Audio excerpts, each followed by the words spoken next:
எங்களுக்கு எல்லாம் கிடச்சிது. அம்மா இருந்த நாளில் தங்கம் கிடச்சிது, கல்யாண பொண்ணுக்கு இந்த சைக்கிள் கிடச்சிது, லேப்டாப்பு கிடச்சிது.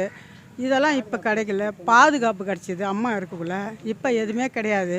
அம்மா ஆட்சியில் 2 பேரும் ஒன்றா இருந்தால் தான் எங்களுக்கு நல்லது நடக்கும். அடுத்த ஆட்சி 2026ல் நாங்கள் நம்புகிறோம் அம்மா ஆட்சி வரணும்னு.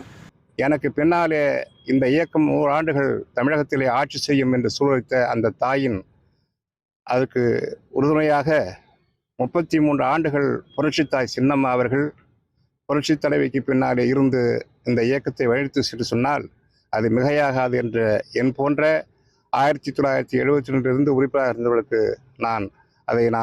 நான் பார்த்திருக்கிறேன். ஆகவே நாம் புரட்சித்தாய் சின்னம்மா அவர்களுடைய கையை வலுப்படுத்தி அனைத்து இந்திய அண்ணா திராவிட முன்னேற்ற கழகத்தை மீண்டும் தமிழகத்திலே ஆட்சி பொறுப்பு ஏற்போம் என்று சபதம் ஏற்போம் என்று கூறிக்கொள்கிறேன். மாணவர்களுக்கு லேப்டாப்பு, திருமண பெண்களுக்கு தாலிக்கு தங்கம், புரட்சித் தலைவர் அம்மாவோட திட்டங்கள் நிறைய இது போன்ற திட்டங்கள் நிறுத்தப்பட்டிருக்கு திமுக ஆட்சினால். இது மீண்டும் அம்மாவுடைய ஆட்சி கொண்டு வர வேண்டும் என்றால் புரட்சித்தாய் சின்னம்மா கழகத்தினுடைய பொதுச் செயலாளர் 2026ல் அவர்களுடைய தலைமையில் ஒன்றிணைந்து தேர்தலை சந்தித்தால் வெற்றி பெறலாம்.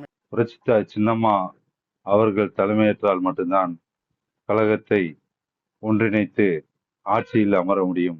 அனைத்து தொண்டர்களும் நிர்வாகிகளும் அம்மாவின் பிறந்தநாள் ஆண்டு ஒன்றிணைந்து கழகத்தின் ஆட்சியை 2026ஆம் ஆண்டு அமைக்க வேண்டும் என்று இந்நாளில் சபதம் ஏற்கிறோம்.